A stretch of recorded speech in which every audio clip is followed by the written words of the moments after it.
He had this big speech at the White House, but Judge Garland would never get past go. He never even got a hearing. And as a result, the seat remained open throughout the entirety of 2016.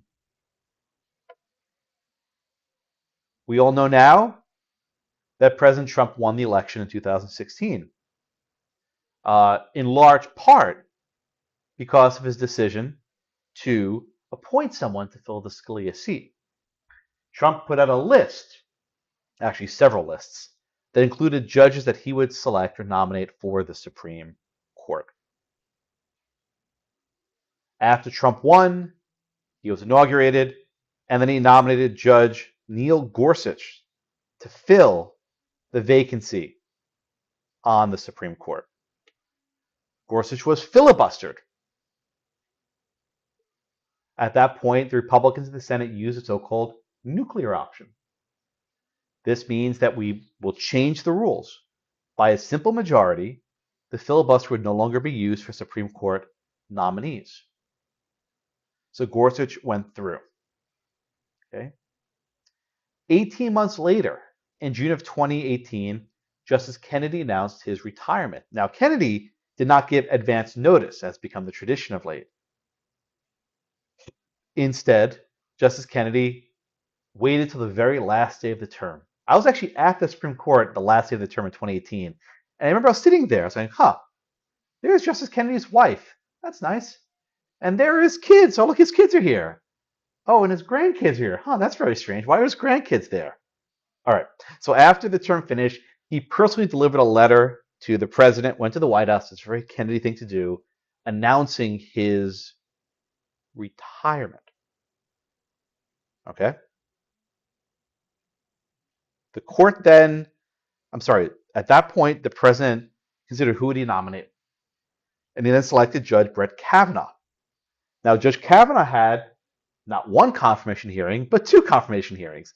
The first one was more or less predictable, right? It settled on what did he do during the Bush administration as a lawyer. He was the president's secretary, very high-ranking position. What kind of opinions did he write when he was on the Court of Appeals? He was an appellate judge for a decade. And, there was the usual posturing and bloviating, but it looked like he was going to get through. But then after the first hearing concluded, we learned of the allegations of Christine Blasey Ford, who alleged that Kavanaugh assaulted her when he was a teenager back in high school. Now, fun fact, you don't know this, Kavanaugh and Gorsuch went to the same high school. Did you know that? They were 1 year apart. Neil played nice. He never got in trouble. Right? He didn't hang out with Brett. Brett was in the drinking crowd. Gorsuch was a little bit more straight-laced. So they went to the same high school. So not everyone went to the high school. Apparently was involved in the frat culture, as it were. Okay. The allegations came out against Kavanaugh. A second hearing was held. I don't need to revisit this. It was very contentious. I was actually at American University in D.C. the day of the Kavanaugh hearing. I was giving a talk on something. People were just like watching it glued to the screen. There was a vote. Kavanaugh barely got through by the skin of his teeth. Barely got confirmed, just with enough votes. Now remember, a year and a half earlier, they filibustered Gorsuch. And then the Republicans nuked the filibuster. Had the Democrats not wasted the filibuster on Gorsuch, Kavanaugh would have never gotten through. There would not have been the votes to nuke the filibuster for Kavanaugh. They only nuked it for Gorsuch because she was obviously qualified. There was no reason to stop him. So again, all these things had to happen to get to Kavanaugh on the court. All right. So at this point, it looked like Trump would have two nominees. Right? No one was going to be stepping down. There's no way Ginsburg was retired to let to let Trump make the appointment. But then, in September of 2018, about 6 weeks before the election, Justice Ginsburg passed away. Would the president and the Senate wait till after the election to fill the nominee? Absolutely not, because it doesn't matter, right? What the Republicans said was, if there's a unified president and Republican Senate, there's no reason to wait. The other side said, you're hypocrites, and that didn't matter much. 8 days after Ginsburg's death, President Trump nominated Judge Amy Coney Barrett, who was an appellate judge in Indiana, or as we know her, a law professor from Notre Dame for some time. This was only 38 days before the election. We zoomed through, not like Zoom on the boxes, right? This is actual Zoom going fast. The hearing began October 12th. Committee voted 10 days later, October 22nd. This went through blistering fast. It helped that Barrett had a very short judicial record. There wasn't much to review, and she was never in government service. So there were no documents. She was just a professor. She was confirmed October 26th, 8 days before the election. And just pause for a minute. Imagine if they'd wait till after the election with all the lay in front of you how many things had to happen to get to the court's current conservative majority, right? You had to have Justice Rehnquist died during Bush's term, and Justice O'Connor stepped down. Initially, the nominee for the O'Connor seat was Harriet Miers, a Bush lawyer from Texas that was not the preferred pick. Harriet Miers went down. Instead, we got Sam Alito. Alito wrote the majority opinion in Dobbs, right? Justice Scalia died. We could have had Justice Garland. But instead, the Republicans said, we'll keep the seat open. And Trump won the election against all odds. And we got Gorsuch. Kavanaugh barely got through by the skin of his teeth. But he got through because the filibuster was nuked for Gorsuch. And then we got Barrett only because Ginsburg held on and didn't step down during the Obama years, as many people implored her to do. If she had retired in 2009 or 10, they could have gone through anyone they wanted, who had been maybe 30 years younger. But she didn't. All of those things had to happen against every odd. It's like drawing an inside straight in poker, right, over the course of 20 years. And they drew it. And that brings us to the present court we have. Now, there's one more member I'll mention, the newest member of the court, who came on board about 3 months ago, which is Justice Ketanji Brown Jackson. She was a district court judge in D.C. She served on the D.C. Circuit for a very brief time, not very long. I don't think maybe she had 1 or 2 opinions. And then after Justice Breyer announced his retirement, President Biden picked Jackson to fill the seat. She was actually sworn in at the end of June of 2022, and she's already sitting now for cases the first couple weeks of the term. She's not yet written an opinion. We'll see, I'm sure, some opinions soon. But the court that we have here is largely a byproduct of this sort of real unique change of events, where in the span of about 17 years, we get an entirely new court, right? In 17 years, we get Roberts, Alito, Sotomayor, Kagan, Gorsuch, Kavanaugh, Barrett, and now Jackson. 8 fingers. The only justice left from the 2000s is Justice Thomas, who's now the longest serving justice in the court, and in about another 7 or 8 years, will be the longest serving justice of all time, if he makes it that long. So this is a very different court. So what I want to do now in my time is walk through some of the big cases from last year, and also bring you up to speed with some of the big cases for this year. Of course, the elephant in the room, the biggest one, is the Dobbs decision. This was the case that I think we all know overruled Roe v. Wade. The facts here are fairly straightforward. Mississippi enacted a law that banned abortion at 15 weeks. This law squarely conflicted with the precedent at the time, which was Planned Parenthood versus Casey and Roe v. Wade. These decisions said you cannot have an abortion ban before the point of viability, more or less. 15 weeks is before viability. I don't care who you ask. There's no viability at 15 weeks outside the womb. Now, why did Mississippi enact this law? They were trying to create a vehicle to challenge Roe. They were honest. They were candid about this, maybe a little too candid. But they said very clearly why they enacted this regime. Okay? The lower court upheld Roe and said that this law is that this law was unconstitutional, and they enjoined the law. And then it goes to Supreme Court. The Supreme Court grants review. They didn't have to. In fact, a lot of people thought they would just deny review and move on. But now there were at least 4, or maybe even 5 votes to grant review. The case was argued in December of 2021, just about a year ago. And the lawyer from Mississippi came in with a very clear goal: overrule Roe. Now, they could have chosen a more incremental approach. They could have said, we want the court to maybe roll back a case called Holman's Health versus Hellerstedt, which kind of broadened the Casey standard. Or maybe they would have just said, we think that, Casey might have been wrong, there's still some right to abortion, but 15 weeks is permissible. But they went all in. And they said, we need to overrule Roe in its entirety. And to be candid, the other side, the lawyers for the abortion clinic, they didn't disagree. They basically said, if you uphold this law, Roe is effectively overruled. Not that they wanted it to be. So I think both sides were playing a game of high-stakes poker, right? There was not really a middle ground to be had. In fact, the Chief Justice sort of made one up, but none of the lawyers wanted that. The biggest issue in the Dobbs case was not even really about constitutional law and the meaning of the 14th Amendment, but was about stare decisis. This idea that you have to stand by the precedents of the court. And a related concept, which is often called legitimacy, the idea that when the court changes its mind after some new judges are appointed, it might affect how the public perceives the court. That is, if you have all these new Republican justices and Roe's overruled, it'll make the court look like a political tool.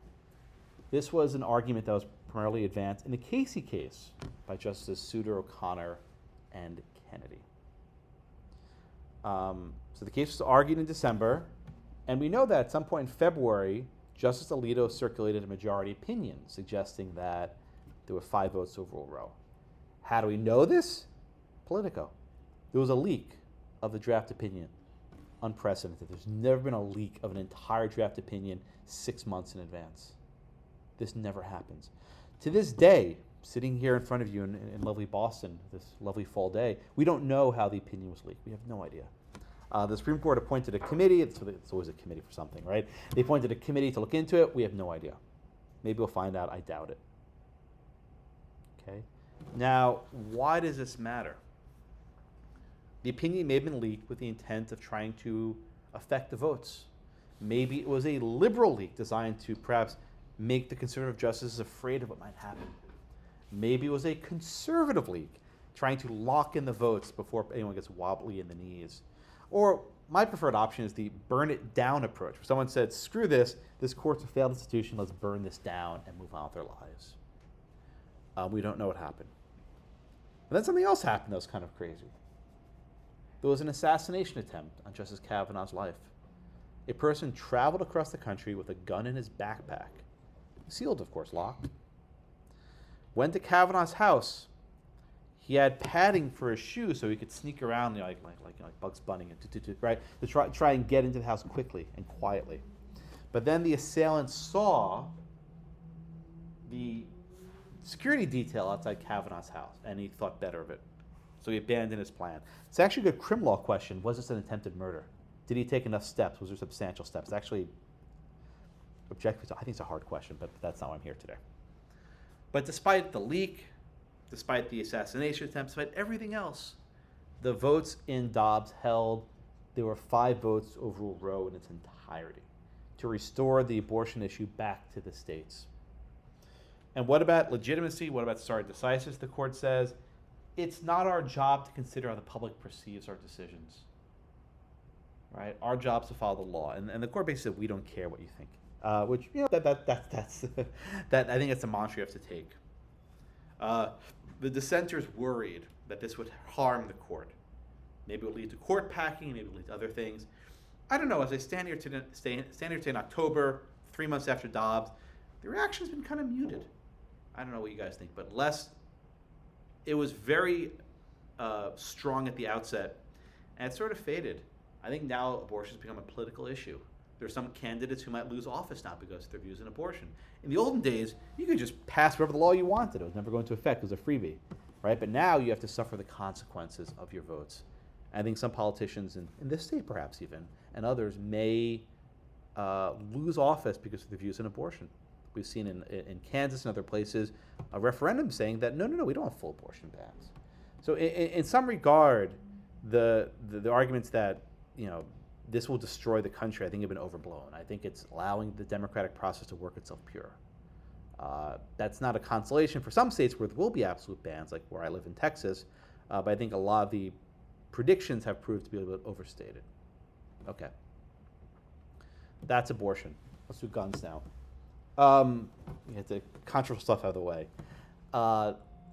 In 2008, the Supreme Court decided a case called District of Columbia versus Heller. This case held that the government cannot ban handguns in the home. That if you want a handgun in the house, you have the right to keep one there. Okay, that was 2008. 2010, we have McDonald v. Chicago, which held that the Second Amendment is incorporated. That is, it also restricts state governments. But neither case, not McDonald, not Heller, held that you have the right to carry a handgun outside of your home. And for nearly a decade, the lower courts sort of futzed around this issue, and eventually they sort of said, no, there's no right to carry outside the home. There was a little bit of a circuit split, but not much. Most courts said you did not. Massachusetts, where you guys are, New York and New Jersey have what was called a may-issue regime. That is, if you want a license to carry, maybe we'll give it to you, maybe we won't tell you, right? It's based on having what's called proper cause. That is, you need a sufficient justification to carry a gun that's greater than the average citizen. It's not enough to say, I want a gun for defense. You have to have a very specific need, which is often a very random process. If you're friends with the sheriff, you'll get your license. If you're a celebrity or a politician, you'll get your license. But if you're a regular schmo like me, you're not getting a license, right? I'm definitely not getting one in New York. The Supreme Court finally took a carry case from New York. This case was sort of obscure. It involved you had to keep a gun locked in your trunk as you drove from your house to the shooting range.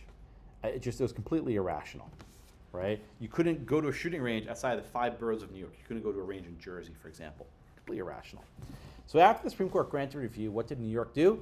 They repealed the law, and they passed another law banning the reenactment of that exact same law. New York mooted the case out. It was very clear they did not want to lose at the Supreme Court. But then we have take two. There was a direct challenge to New York's carry law, which required the showing of proper cause to bring a handgun outside the home. All right? This case would go to a judgment, and the case turned on whether there's a constitutional right to carry a gun outside the home. And everyone more or less agreed there was some right. But the debate was, can the government condition carry on having sufficient cause or proper cause to carry? Here again, the court split 6-3, a very familiar number from last year. By a 6-3 vote, the court said that no, you cannot have this subjective standard. You must have an objective standard. Passing a criminal background check, fine. Having a target shooting class, fine. But you can't base it on some sort of subjective determination of whether you really need this gun. There was an extensive debate about history and whether there's a historical tradition and historical analogies of banning carry by people who may pose a risk to others. All right. Now, in the wake of the decision, which is called Bruin, in the wake of Bruin, almost every state in the country now has what's called shall issue. That is, if you apply for a permit and you pass the requisite objective factors, you'll get your license. New York is trying something new. They say, okay, well, you don't require showing of proper cause, but you must have good moral character. Moral character, what does that mean? Like character and fitness, right, for the bar? New York actually wants you to submit letters of reference from friends who will test your moral character. And oh, by the way, your social media handles. They can look through your tweets, make sure you don't have any sort of hateful speech in your record. That's not going to work. I think a lot of these states are trying to be a little bit too cute, and they're trying to impose restrictions that the Supreme Court will almost certainly say no to. But they'll try. They'll try.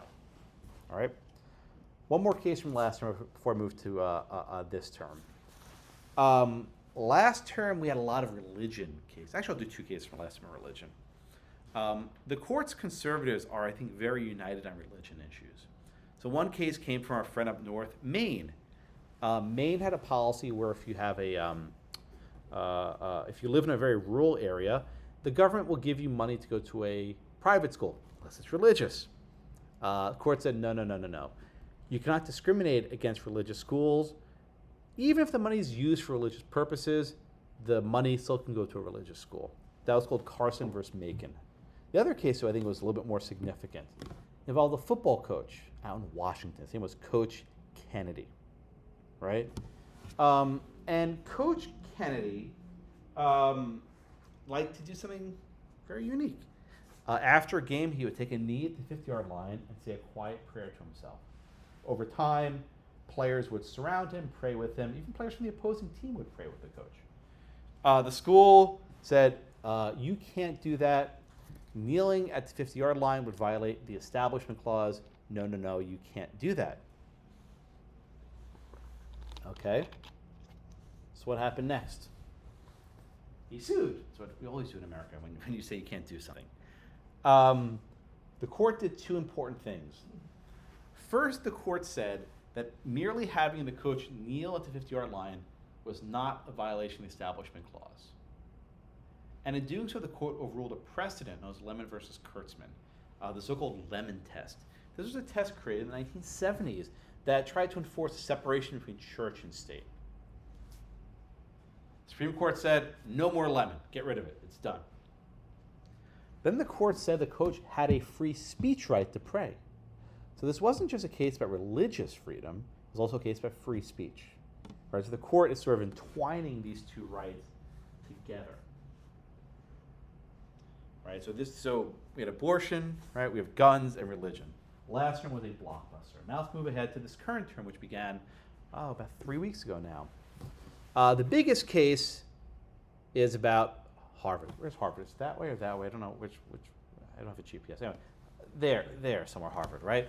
This involves Harvard, the other side of the Cambridge River, right? Charles River. Harvard, like almost every school in the country, uses affirmative action in its admissions. Almost 7 or 8 years ago, a group called the Students for Fair Admission sued Harvard. And they argued that its admissions policies were discriminatory towards Asian American students. They argue that the scores for Asians have to be much higher to get in, and there are penalties. For example, on the so-called personality score, Asians were often rated as being boring and bland and not no personality. Sort of very stereotypical comments about Asians that you often see, and ratings for other groups were considered much more positive. Now you might ask, wait a minute, Josh, Harvard's not a state school. Why are we talking about this? Aren't state schools aren't bound by the 14th Amendment? But they're bound by the Title VI of the Civil Rights Act of 1964. This statute says if you accept federal money, you can't discriminate on the basis of race, which seems like a really well-accepted principle. Except now these organizations argue that the racial preferences used by Harvard violate the statute Title VI. If that argument's correct, then BU and every other institution, not everyone, almost every college in America would be subject to this new regime. We also have a case involving the University of North Carolina, UNC. Now, UNC is a public school subject to the 14th Amendment. You may have learned in common law a case called Grutter from the University of Michigan Law School. Grutter upheld the use of race when it's one of many factors, right? This factor upon factors. The same plaintiffs challenged UNC saying, no, race is not being used as one of many factors. It's a determinative factor. So these two cases are coming to the Supreme Court. We argued on, of all days, Halloween. Happy Halloween, everybody, right? People should all be in costumes. It'll just be a lot of fun, right? Trick or treat. This case has potentially staggering implications, and not just for higher ed. It would also affect recruiting in the military. It would affect recruiting in civil service employment. It would also affect private sector recruiting to the extent they're subject to various discrimination laws. So whatever the court says here will have sweep implications. Again, we argued in about 2 weeks or so. I don't know what happens here, right? I suspect Harvard loses. I just don't know how they lose. And I'm sure Harvard knows it also, right? It's often if you're ever in litigation where you know you're going to lose, you try to lose as least bad as possible. So maybe they'll lose on paper and the court writes some opinion slapping their wrist, but they can more or less do what they want to do. But the most extreme decision would say no use of race is permitted at all. And just consider, is it even possible to have a purely colorblind admission system? Is it even possible? So imagine a person writes in their essay how their race affected their upbringing. Or imagine a person lists in their resume that they were born in Nigeria. Okay. Or maybe that they speak some Native American dialect on their resume. I mean, you can kind of read through the lines. A person's last name will often indicate, to some extent, their ethnicity. Maybe what groups they're a member of. Maybe they interned with the NAACP, right? You can read between the lines, and universities are not stupid. They'll figure out how to use race. But I think where it matters, though, is actually in the pipeline. So a lot of schools will have these various minority recruiting fairs. They'll send solicitations to minority students to apply, et cetera. Those will be harder to justify. So once they actually get the full application in front of them, they can obviously read what's in there and what's perhaps implied in there. But I think the pipeline starts to shrink if the recruiting efforts, right? So for example, at UNC, UNC will invite white and Asian students to apply with the 1400 LSAT. But they only invite African American students to apply with the 1250 LSAT. That I think goes away. So I think what the court does here is they sort of shrink the power of the government, of these institutions to consider race. It'll still be considered perhaps the back end. That's my prediction, but I'm not sure. Another big case coming up this term involves free speech. 303 Creative versus Elanis. This case involves a website designer who refuses to make a website for a same-sex marriage. Wait a minute, Josh, this issue's still there? Yeah, it's still there. This issue's been being litigated for more than a decade, I feel. And the Supreme Court has never resolved this squarely. Now, there's another case involving a baker, right? But the Baker case was called Masterpiece Cake Shop. The Baker case was kind of weird because there were people in the Colorado government made some statements that are hostile to religion, right? They're like, oh, don't be like that, bad religion. This case was about speech purely. Is there a free speech right to decide whether you want to make a website? And if there is,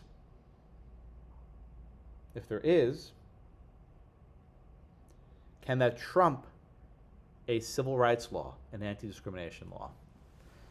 I think the designer probably wins here. I mean, we don't know for sure. I think the designer probably wins here.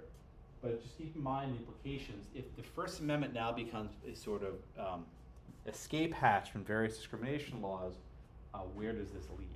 And I actually filed an amicus brief in this case, making some points about the interaction of the First Amendment and these discrimination laws. Now, the big stuff actually that really matters big time, or big league, as they would say, involves election law. Election law.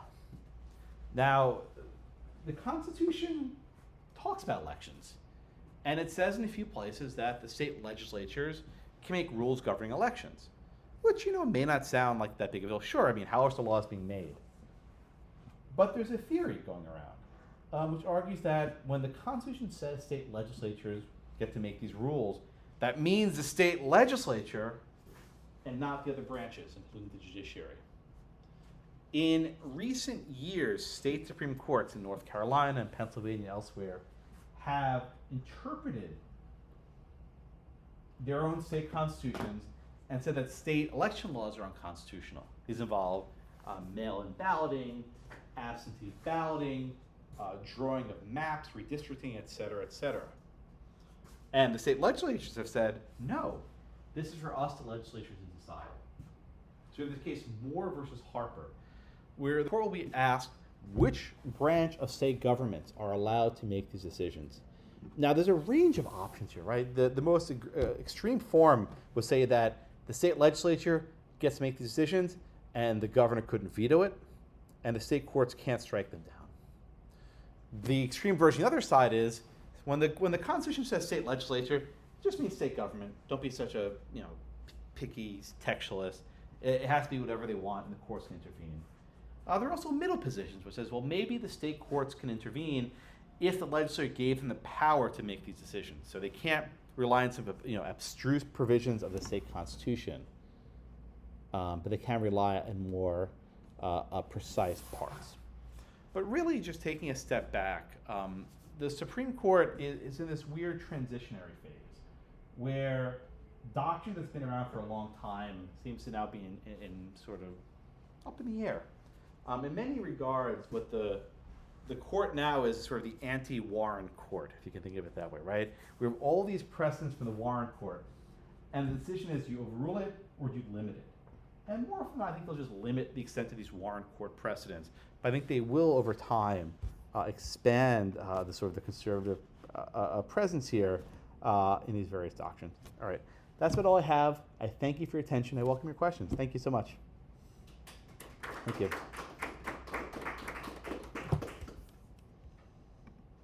Next questions. Do you have your own theory about the leak? Name some options. Yeah, I'm with the burn it down theory. I think I'm very skeptical that a conservative law clerk would have leaked this opinion. I also don't think a liberal law clerk would have leaked it, though I'm just a little bit less certain. I think the justices, I think when any of you ever worked for a judge, intern for a judge? There's a degree of loyalty there that's sort of hard to quantify. I clerked. Did you clerk? I did not. Okay. Well, when you're a clerk, there's a degree of loyalty. And to understand to do something like this is to burn your judge. Because if it gets out, your judge looks like a fool. So I really don't think it was a clerk. So maybe it was someone who was in the building that had access to it. It could have been even, a law clerk's roommate or a law clerk's spouse. It could have been a foreign hack. I made this point once. I was only half joking, but it's not crazy. The justices may have had this opinion on an iPad somewhere, right? Maybe it was stolen from a briefcase at an airport. So I don't want to believe that was a law clerk leak, but it is possible. I'm not sure. I don't know if we'll find out. That Justice Gorsuch actually said at a conference last month that they're going to release a report, which was new to me. I didn't know that. That's what he said. Yeah. That was news to me.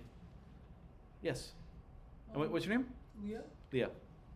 Yeah, thank you for the talk. I was asking a question about the gun law rights. This maybe just shows my lack of knowledge about it. But I was wondering how the Second Amendment was being applied to state laws, because most of the conservative justices on the court probably don't believe in the incorporation doctrine. I don't think that's true at all. Okay. So I'll take a step back. The Bill of Rights, the first 10 amendments, only restrict federal power. But for at least the last 140 years or so, the court has held that the 14th Amendment embraces or incorporates certain federal rights.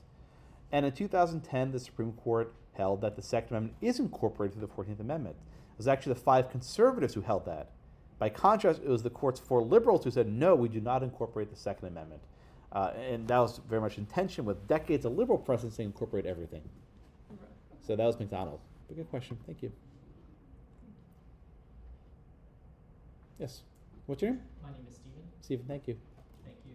Could you say a little bit about what you think the consequences will be of the ruling for the election law? Either way, you mentioned there might be 3 options. So. Right.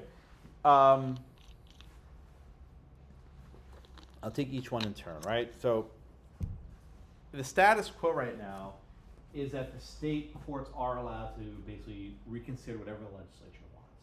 And so that's more or less the status quo. And in 2020, you had the Pennsylvania court extending various deadlines for absentee ballots, changing the rules of when it has to be postmarked, and all these other sorts of things. So if that happens, not much of a change. North Carolina, Supreme Court tried to redraw the maps, and that would affect the balance of power in the legislature. If the court takes the view articulated by North Carolina, which it could, that would mean that the states have basically full authority to impose new voting restrictions, so long as it's not a racial a violation of the Voting Rights Act, like a racial gerrymander. It will probably pass through. So the states can very much restrict absentee ballots, voting by mail, and these sorts of things. Middle approach would be more curious. I think it depends on state law. If some states have actually given their state courts power to make these review decisions, it'll be allowed, others haven't. So I think the Pennsylvania laws would actually give the Pennsylvania courts more power, whereas North Carolina would have less power. It really depends on state law. What other questions we have? Yes, Liam? You said the reaction to Dobbs was a bit more subdued than you expected. Over time, immediately it was white hot burning, but I think it's quieted down more than I thought it would. Do you have thoughts on how that will compare if, as you predict, the Harvard versus fair admissions case comes out against affirmative action? Whether you think that will be... You know, it's funny, right? Oh, I'm sorry. It's funny. Abortion was always a 50-50 issue, right? But if you look at public polling on affirmative action, the overwhelming sentiment's against it. Even among minorities, racial minorities oppose affirmative action. Elites in universities like it, but people on the street don't. So I think the reaction to overruling Grutter will be, okay, that's good. Let's judge people equally. I really think I hate to say it, but the people who favor affirmative action, most are elites who actually are in these institutions making these picks. If you look at public polling, it's like a 70-80% issue. California has a statewide ban on affirmative action, Prop 209. In California, they tried to repeal it a couple years ago and failed. Michigan, statewide ban on affirmative action. So I think if the court rules Grutter to be a blip, no one will oppose it, except for people in Cambridge. You don't talk about them, right? I have a follow-up. Please. So I'm not on the socials, so I haven't heard the chatter. But from just around the halls and on podcasts I listen to, it seems that your prediction is in line with what I'm hearing, that people aren't so worried about this because they do think the schools will be able to They'll get around it, yeah. come up with other techniques for Yeah. getting exactly the same Yeah. outcomes that they're getting now. Are there any challenges that could be brought if that happens? Like, let's imagine nothing changes with the outcomes. Is there any way forward with litigation around based on outcomes? Right. It's a good question. When I was in college when the Grutter case was being litigated. I was a freshman or sophomore in college. I remember it was decided, and I was taking some class, and the professor said, I'll never forget. She said, "Well, it doesn't really matter what the Supreme Court decides. We'll just do what we want anyway." And she was very candid. I mean, maybe she won't put that in a deposition, but she said it at least. She said at least in my class. So look, I think the universities are making a really big deal of it, and they have plans C, D, and E in their drawer ready to contingency plans. They'll find ways to get the racial numbers they want. Now, will be more litigation? Yes.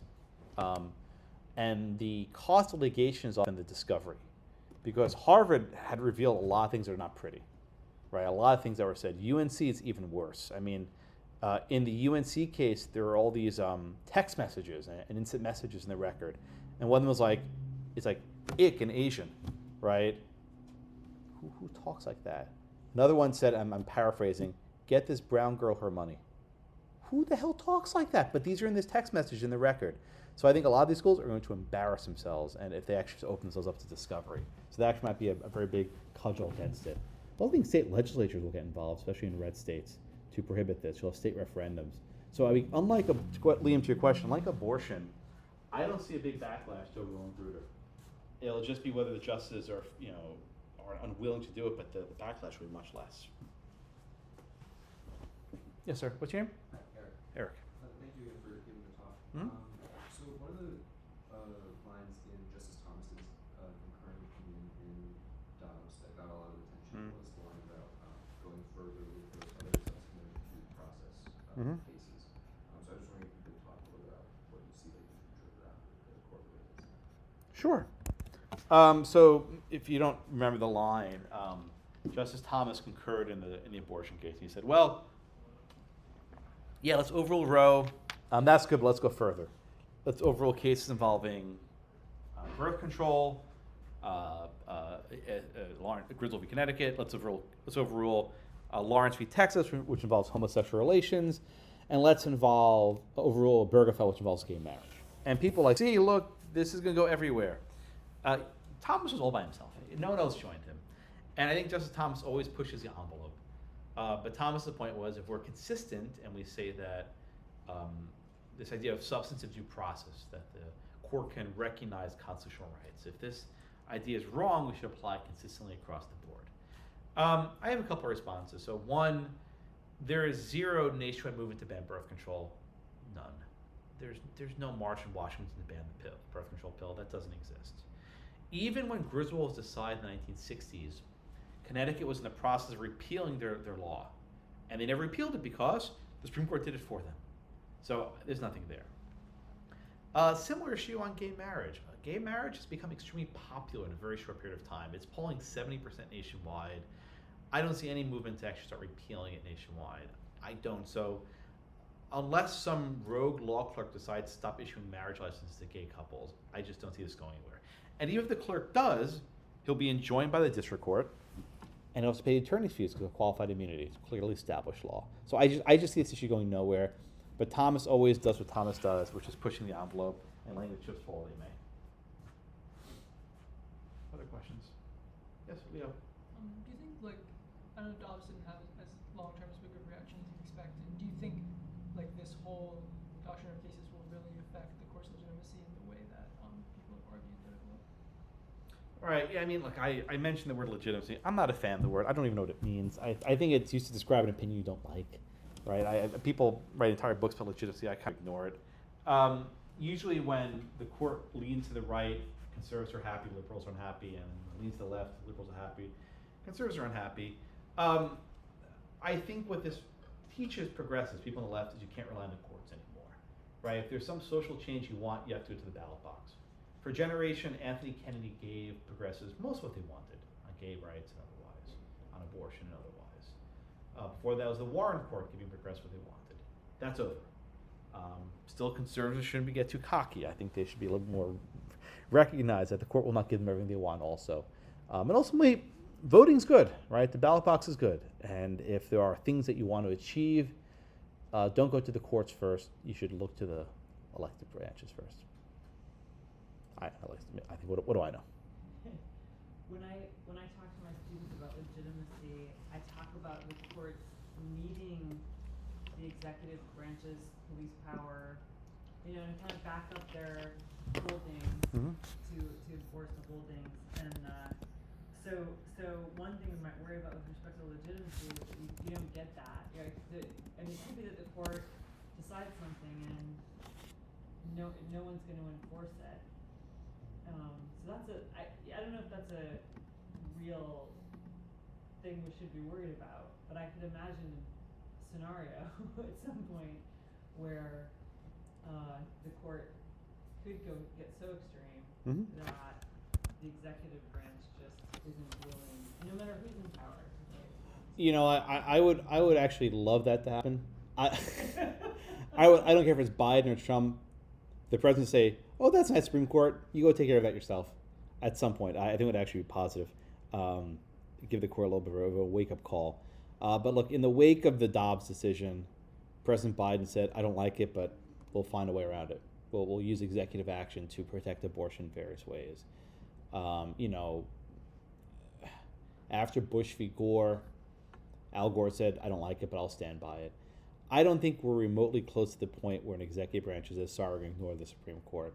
I mean, really what Dobbs did was it said to the states, you get to vote on abortion one more time. If Massachusetts wants to have abortion, they can have it. If Alabama doesn't, they won't.